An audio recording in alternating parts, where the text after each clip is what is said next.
Hai guys, episode kali ini aku akan bicara dengan sangat hati-hati, dengan nada dewasa dan manusiawi karena temanya ini sensitif atau sangat sensitif, bisa jadi sih guys. Karena suara ini tidak mengajar kalian lari dari duka, tapi mengajak berdamai dengan kehilangan dan memilih hidup dengan sadar, tapi tetap santuy, tetap hangat. Ya, teman-teman jadi didengarin, oke?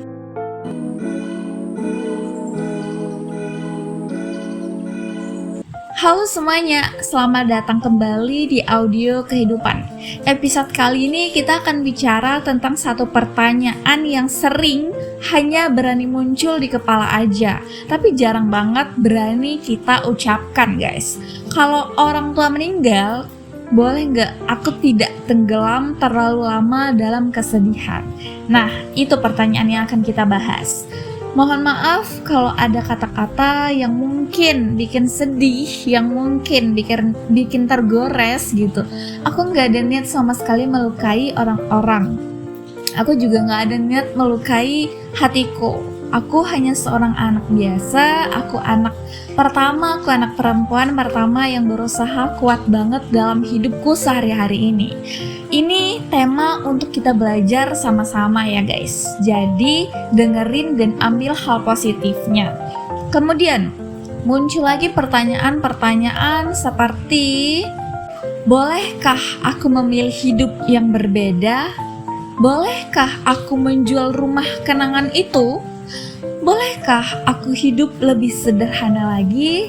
Aku berkarya, bahkan bermimpi besar seperti keliling bumi yang indah ini. Pertanyaan-pertanyaan ini bukan tentang tidak sayang, bukan tentang tidak sedih gitu. Justru ini tentang bagaimana caranya tetap hidup setelah kehilangan berat. Which is itu orang tua kita guys. Kita sering diajar bahwa orang berduka harus terlihat sedih, harus lama, harus tenggelam, harus berhenti bermimpi. Padahal kenyataannya duka itu tidak punya satu wajah guys. Ada yang menangis bertahun-tahun, ya kan? Ada yang diem, ada yang murung gitu, ada yang justru bergerak gak diem di tempat, tapi bergerak dia. Di belakangnya tetap nangis gitu, tetap sedih, tetap kehilangan, tapi dia bergerak. Itu pilihan yang baik guys. Tidak semua orang menyembuhkan luka dengan duduk diam saja. Apalagi orang-orang kayak aku yang gak bisa diem, yang gak bisa duduk santuy, gak ngapain-ngapain, itu gak bisa. Pasti ada aja yang harus kita lakukan. Entah itu berhasil ataupun enggak, atau hanya sebagai teman kita nikmati hidup di hari itu guys. Gitu. Kemudian sebagai orang sembuh dengan tetap melangkah, dan itu tidak membuat cintanya lebih kecil ya guys. Dan perlu kita tahu adalah rumah bukan hanya bangunan, tapi beban emosional, dan itu real nyata kenyataannya guys. Rumah orang tua bukan cuma tembok, ia penuh suara lama, penuh kenangan kecil kita sampai saat ini, ya kan?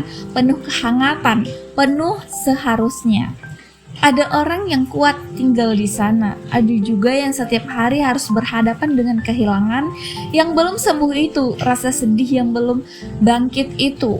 Menjual rumah bukan berarti menjual kenangan ya guys, bukan dilakukan secara sengaja, tidak sedih, enggak sedih, tapi dilakukan secara sengaja biar kita bisa bangkit lagi, ya kan?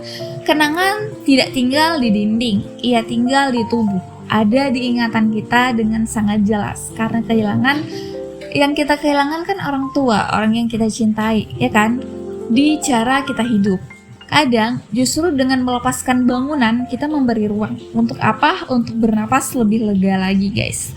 Dan poin pentingnya adalah tidak berlarut sedih bukan berarti tidak berduka, ya kan? Ini tuh penting banget guys. Tidak berlarut dalam kesedihan bukan berarti tidak sedih ya guys. Kamu boleh menangis diam-diam, menangis saat sujudmu, menangis saat kamu sholat, bertemu dan meminta memohon kepada Tuhan, yang tiba-tiba rindu orang yang udah kehilangan gitu, rindu sosok yang kita cintai, merasa kosong di hari-hari tertentu, kangen kamu, ya kan? Tapi kamu juga boleh berkata, aku ingin hidupku terus berjalan, Karena orang tua yang mencintai kita tidak ingin kita berhenti hidup karena mereka pergi. Enggak guys, mereka ingin kita melanjutkan cerita ini. Kita ingin bangkit lagi, kita menjadi orang kaya yang lebih kaya lagi gitu, kaya akan pikiran yang baik, akhlak yang baik, kaya akan harta, kecerdasan, kemudian senyum selalu gitu. Jadi hal-hal baik harus kita dekatin,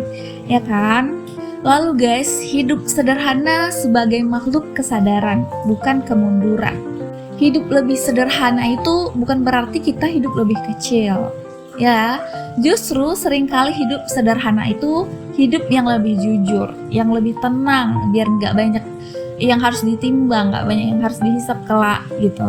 Lebih sedikit barang, lebih sedikit beban, lebih sedikit ruang, otomatis lebih sedikit pikiran kan, lebih sedikit pikiran hal-hal negatif itu.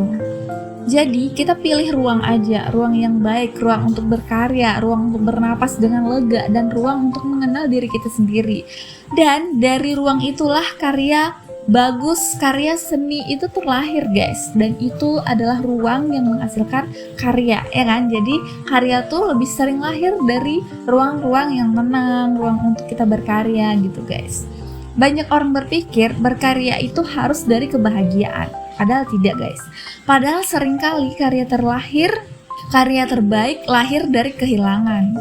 Membuat konten misalnya, bercerita di YouTube, dengan kita bisa kembangkan semua kemampuan kita gitu. Apa yang kita bisa kembangkan, bisa kita keluarkan. Jangan dia mengendap hanya di pikiran kita aja, tapi kita action di balik layar, kita action dengan karya kita, dengan suara kita, walaupun di balik layar, tapi kita bisa action dengan berani, dengan tampil secara perlahan, pelan-pelan, dan membagikan perjalanan hidup kita yang penuh makna ini, yang penuh hal-hal positif yang kita bisa belajar sama-sama. Gak hanya belajar untuk diri sendiri guys, bukan untuk pamer bahagia, bukan untuk pamer kebahagiaan kepada orang lain, enggak, tapi untuk jujur sebagai manusia. Dan ketika karya itu menghasilkan uang, itu bukan pengkhianatan pada duka, bukan pengkhianatan pada luka, bukan. Itu adalah bukti bahwa luka bisa kita olah, bukan disangkal, tapi luka itu bisa kita manage, kita olah menjadi sesuatu yang baik gitu untuk kita di jangka panjang, ya kan? Jadi kita nggak mikir hari ini aja bahwa kita sedih, nggak, kita mikir ke depan gitu guys. Kemudian bermimpi keliling bumi bukan lari, tapi menghormati hidup. Bermimpi keliling bumi itu adalah impian aku, impian kamu, impian kalian, dengan dengan warisan yang semua kita punya. Walaupun gak ada warisan turunan dari keluarga, dari orang tua, tapi warisan yang kita ciptakan sendiri guys. Dengan rezeki, dengan kemampuan, dengan kelebihan yang kita punya, kita harus bekerja mati-matian, bekerja untuk bahagiain diri sendiri, agar kita bisa keliling bumi yang indah ini, menikmati ciptaan Tuhan gitu. Berpergian, ya kan, bisa melihat dunia, bisa menghirup udara baru, suasana baru, kemudian kita bisa pergi ke negara-negara yang maju guys gitu. Jadi kita carilah kebahagiaan kita dimanapun dan kemanapun kita berada. Kita yang ciptakan kebahagiaan itu guys, bukan kita nggak stuck di situ aja, enggak. Bagi sebagian orang ya guys, itu cara untuk mengingat bahwa aku masih hidup, bahwa aku harus berjalan walaupun aku ada luka gitu. Keliling bumi bukan berarti lupa rumah, bukan berarti kita tidak kembali, enggak. Justru kadang kita pergi jauh untuk memahami arti pulang. Kadang kita mungkin tenang di rumah kita, tapi kita butuh ketenangan yang lebih cerah lagi di tempat yang baru, ya kan? Dan kalau dari perjalanan itu kamu bisa menghidupi diri, membantu orang lain, gak hanya membantu keluargamu aja, dan tetap menghormati orang tua yang telah pergi, itu bukan egois guys. Itu adalah hidup dengan penuh kesadaran. Jadi ya guys, hidupmu bukan pengkhianatan di atas duka. Kalau orang tuamu meninggal dan kamu memilih tidak berlarut dalam kesedihan, untuk hidup lebih sederhana lagi, untuk lebih baik lagi daripada kemarin, untuk berkarya lebih cantik lagi dan menjelajahi dunia ini yang cantik. Selama itu dilakukan dengan hormat, dengan ingatan, dengan cinta, yaitu sah-sah saja teman. Hidupmu bukan pengkhianatan atas kehilangan, ya kan? Dan hidupmu adalah kelanjutan dari cinta yang pernah diberikan oleh orang tuamu.